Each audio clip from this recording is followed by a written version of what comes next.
Do you know what Steve Martin says? What? He said, do you know that look your wife gives you when she's really, really horny and wants to have sex? Yeah, me neither.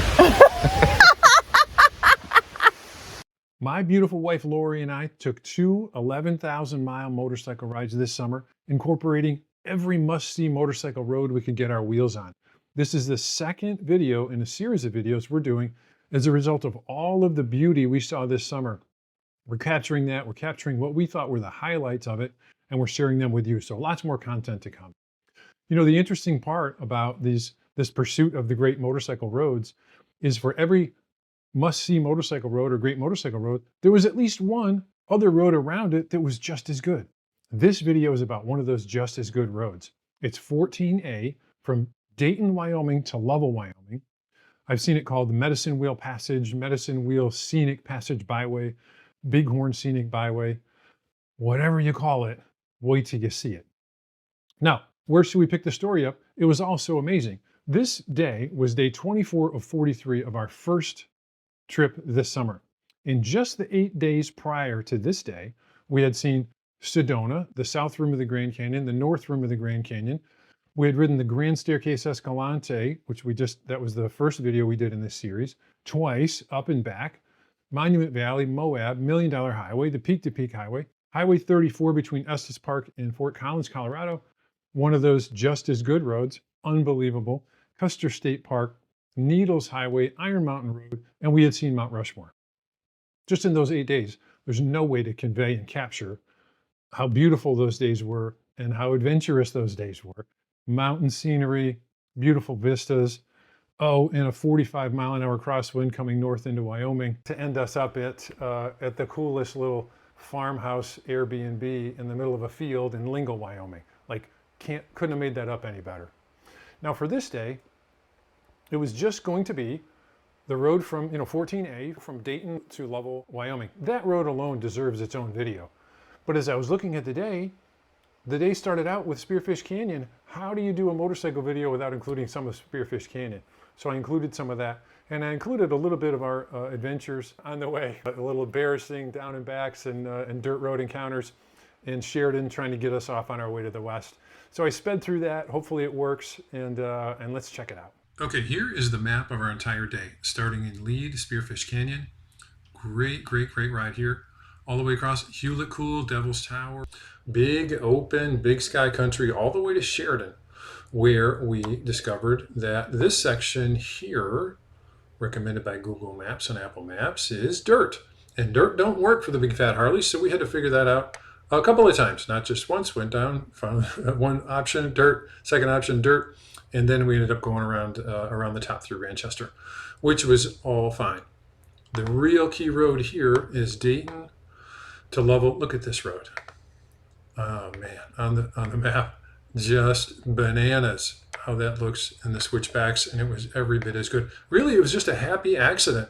When you look at, we were just trying to get to Cowley because Cowley is on the way to Yellowstone. Cowley was close enough to Yellowstone for us to stay there, found a great Airbnb, and not pay the premium prices of staying inside the park, the Yellowstone Park. So we ended up just trying to get to Yellowstone and ended up on one of the most incredible roads we've ever seen. So let's check it out.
One of the things we said we would do better at on this trip is stopping at the scenic turnouts. We don't do a good job with that, and that's my fault. Usually I just rush by like, wow, that would have been cool to see that.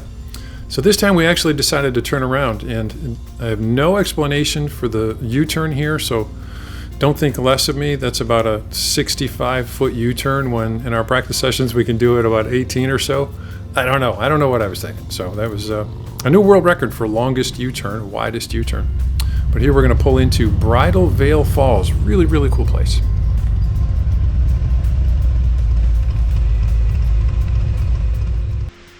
We actually stopped at a waterfall to take pictures. I'm getting it. I didn't even know there was anything happening. What's that all about?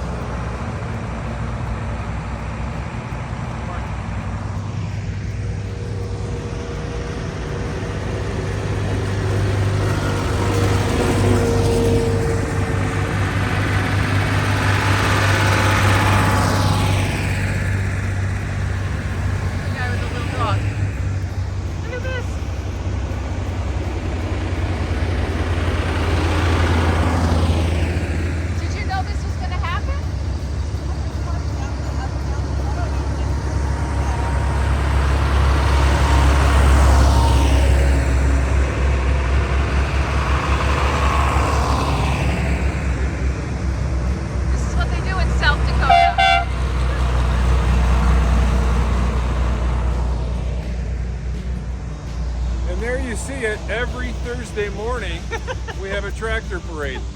It comes out of Spearfish. It's called the Spearfish Tractor Run. We go all the way through the canyon down there.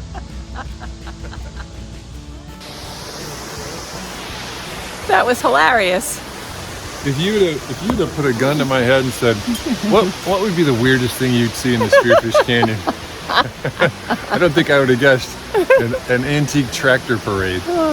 On Thursday morning. On a Thursday morning, just in front of the waterfall. Maybe they go out to breakfast and they all ride their tractors and then they ride home.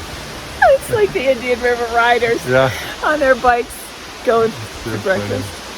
They just ride around the city, the country.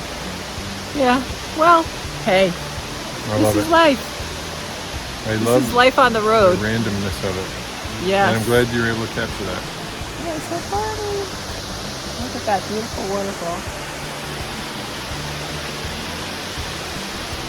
Oh, great. You always want the kissing photo op.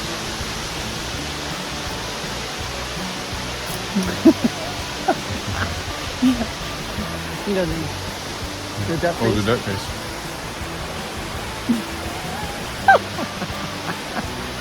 Then you go, flare your nostrils like you're really horny. Is that what you do? Is that the look? Give me the look, honey. You know what Steve Martin says? What? He said, do you know that look your wife gives you when she's really, really horny and wants to have sex? Yeah, me neither. Oh, too funny. Oh well. We laugh.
Wyoming is cool.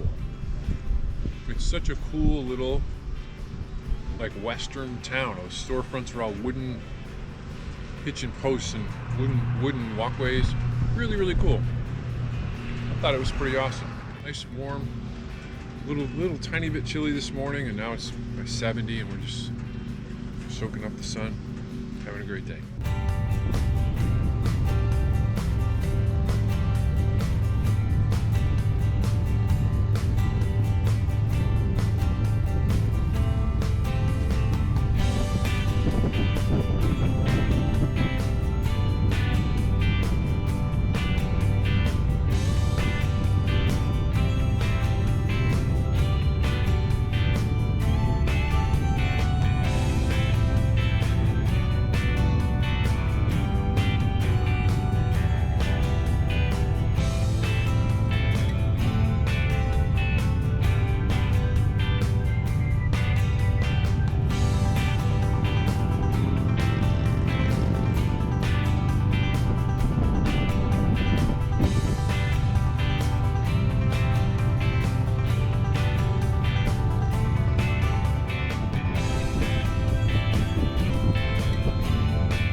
When you get to the straight, flat stretches of road like this, man, you're glad you have really good audio, good ear speakers, music, audio, whatever you want to listen to, cruise control, highway pegs. I mean, this is the time to really kick back, kind of stretch your legs, relax, and at some point, you have the opportunity to maybe do a little silliness, but we try to have some fun when it's straight and flat and the coast is clear. Just change things up a little bit. You know, Lori gets to be treated to some of my on-road shenanigans and humor. I don't even have to hear her. I can see her eyes rolling and her groaning. Nah, I'm kidding.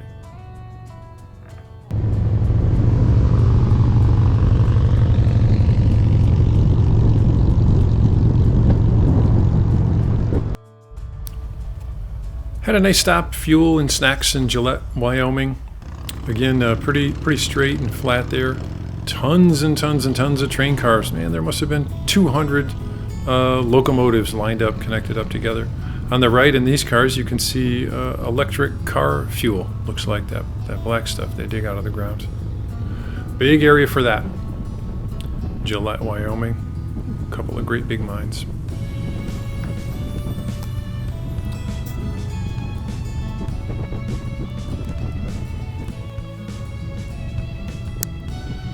And just an appreciation for the spaciousness here. I mean, there is nothing, nobody. So many points in this trip. We were thinking, where's all the overpopulation? You know, where's all this overcrowding? It certainly isn't here. I mean, we would go what felt like half a day and see nothing but nothing, which we loved.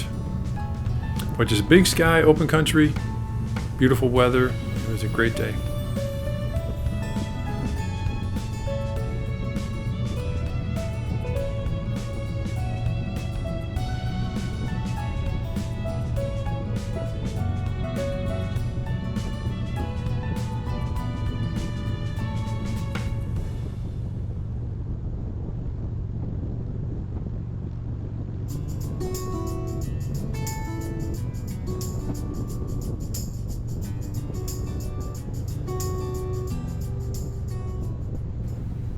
This road seems to go on forever and ever. But the really cool part was, when you looked really closely off in the distance, you'd see those snow-capped mountains. Man, we were getting closer.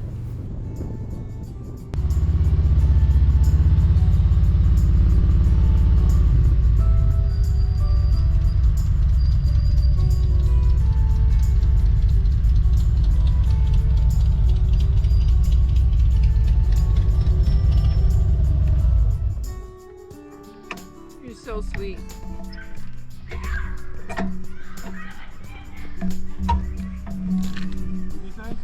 I said, you're so sweet that you gave me the shade.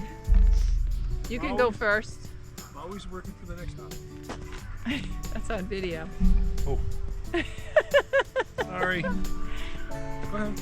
I said you could go first. Ladies first. I heard what you said. All right. But I'm a gentleman. Dangling for, the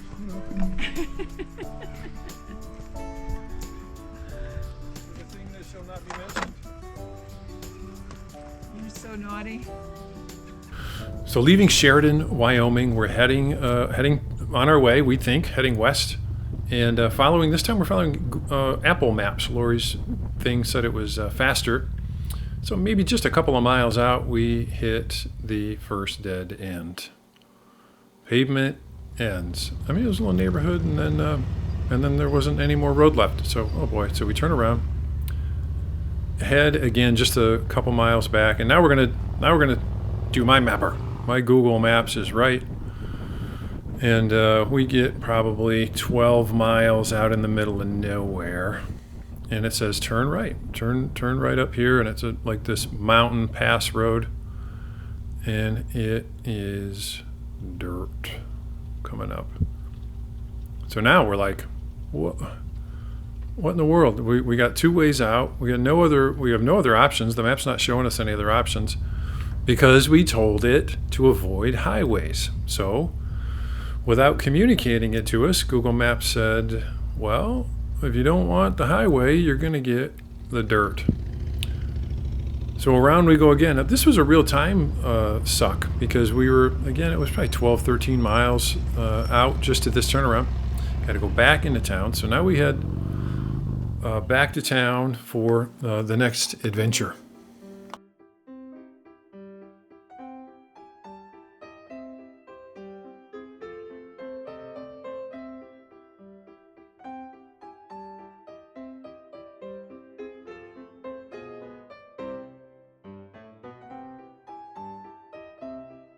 As we're heading back in, we come to the realization that we're going to have to take a longer way around, and didn't really desperately need gas, but we thought, well, we might as well top them off. Now we've gone this a little extra way. We should probably just be safe. We know we're heading into the mountains, and we don't want to be stuck out in the middle of that. So now Lori takes over and has her Apple Maps tell us where the next gas station is. And it was funny because right here she's like, it's at the 6th intersection, take a left. So we're just like stopping and going and stopping and going. And it's up here on the right. So I'd have to look up what Sheridan is, but it's you can see it's a big town. Here's our first gas station. It's one of these remote control ones. I don't even know. There's no people, there's no building, no attendant. So, my thinking here is to try to run the card 30 or 40 times, and maybe it'll work on the 41st time. It was just stupid. So we finally give up on that. Where's the next gas station? Lori's got her thing going. All right, it's up here. Take a left, take a right. So whizzing on down. It's a Cenex station. Looks good on the map.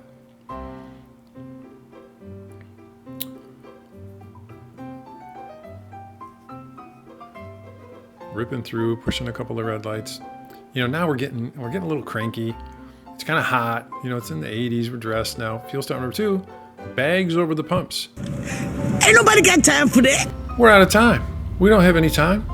We got to get gas. We got to get going. We're not even close to being where we need to go. Take 3 on the fuel. It just got frustrating. We finally found the fuel and headed off on our way. We again resolved that we're going to hit 90 and take the freeway. On the way from that gas station to 90, we probably passed 113 gas stations or so, somewhere in there. There's gas everywhere, except for everywhere we went when we first got into Sheridan. Who knows, man? We figured it out. Now we're a little bit behind schedule, and we still have the big decision to make. Do we take 14A or 14? We're a little frazzled now with this mapping software letting us down. That's what we get for becoming dependent on these things. So we're going to get on the on-ramp. We're going to hop on to 90. Now, this is probably who even knows, the first time in 5,000 miles these bikes have even hit 6th gear. So I was wondering, knock the dust off of 6th gear as we get these things getting up into 60 or 70 miles an hour. But the funny thing is, the speed limit out here is like, I think the actual speed limit's like 130 or something like that. You know, people are, of course, going faster than that. So we winded up to 70. You know, that's all the faster we want to go, and set the cruise control. It was like Ricky Bobby after his crash. What are those things? Were those the other cars? Yeah, wasn't so bad, but you can see the cars are passing us so fast that you can't even see them. They're going so fast by us. 13 miles or something like that to off the exit. Really not bad at all. So now, 21 minutes into it, we get to the really, really good stuff. This is entering the Bighorn National Forest, and you know what's really a shame is that I had to cut any of this out at all, but I needed it to be manageable. This thing just keeps climbing, and the road quality is excellent. The weather conditions were excellent this day, but what a road. Can't recommend this road highly enough.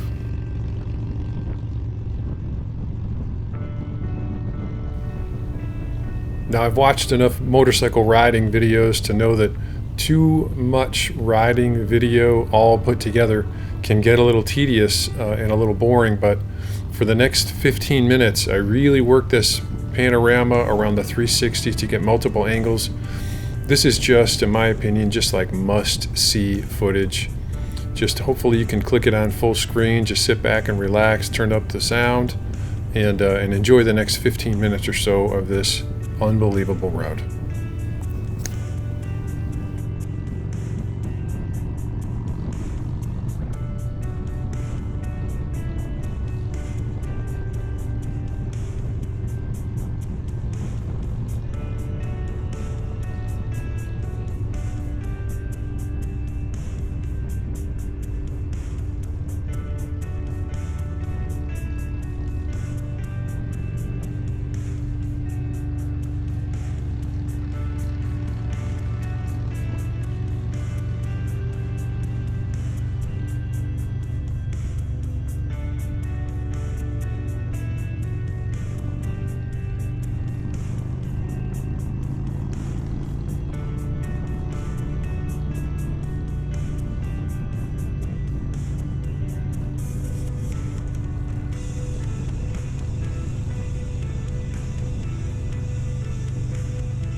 Now this had been what felt like hours of just unbelievably beautiful mountain road riding, up to the snow, as you can see, up even above what seemed like above the tree line. And we started to crest the mountain, and it was just overwhelmingly beautiful. The ground, the horizon seemed to rise up, past where it should. It was just so beautiful that all I could think to do, it was like tightened up your gut, and it was so grasping. I don't know what the word is. I just had to raise my hand to it, just press my palm toward it. And it was like tears in your eyes, beautiful. And Lori and I had lost our cardo. Our batteries had gone out. It was quite cold up there, and the batteries don't last long when it's cold. So we were just experiencing this kind of by ourselves without communicating, and it was, I don't know what the word is. It's just spiritual.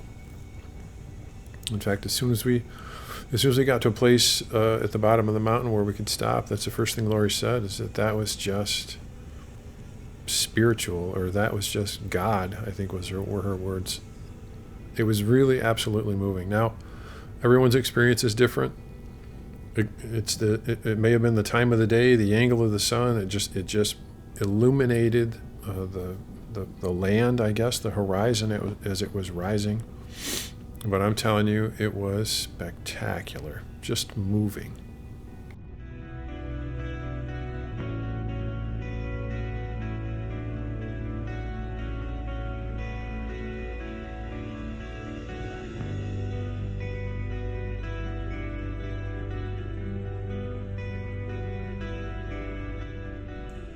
And what made it even crazier is it wasn't just a vision of beauty that was lasting a minute or two or some, breathtaking vista.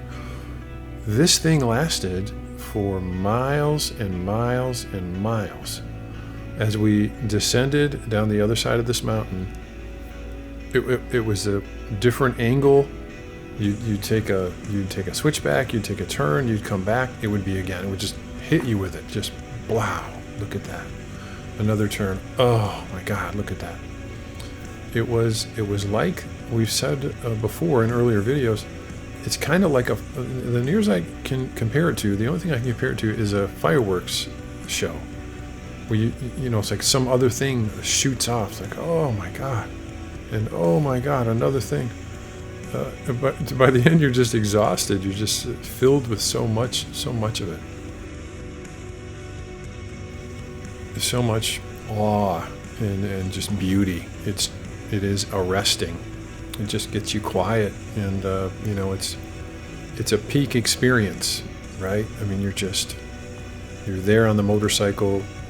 I had this incredible ambient music going, and you're just floating down the mountain. It was almost out of body, man. It was just run the gears, keep your eyes on the edges of the road for critters, but it felt like you were just sort of floating as we floated down this mountain for, I don't know, 10, 12 miles, 20 miles. It seemed like a forever treat. These things are often so fleeting, but this was like an all-you-can-eat buffet of beauty.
This ride was so spiritually powerful and meditative, I thought it would be fitting to end it with a reflection on motorcycling. I really hope you enjoy it. I hope you enjoyed the whole video, and thanks so much for watching. Riding a motorcycle is something special. It's not just about getting from point A to point B. It's about the experience. The wind on your face, the hum of the engine, the open road. It clears your head and makes everything else fall away. But there's more to it than that.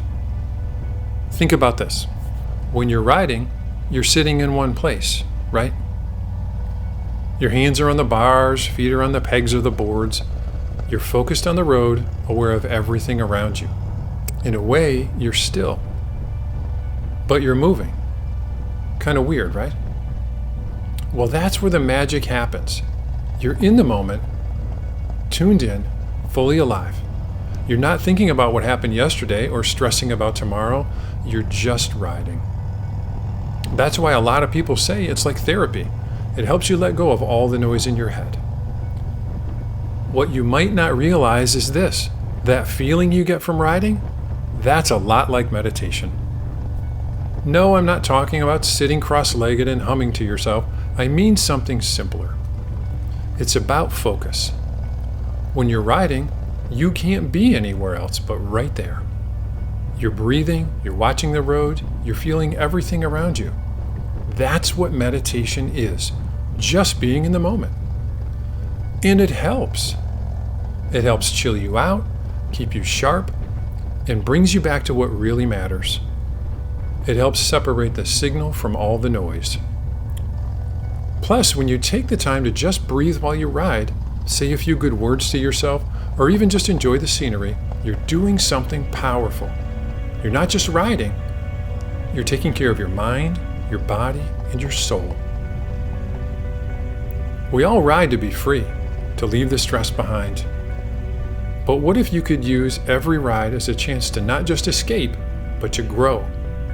Every mile, every turn could be a moment to clear your mind, breathe, and reset. That's something all of us need, and it's something every rider can do. No fancy gear or new bike required. So the next time you hit the road, try this. Take a deep breath. Feel the air, the road, the bike. Don't rush, just ride. You might find that the peace you're looking for isn't out there, it's right here in the ride.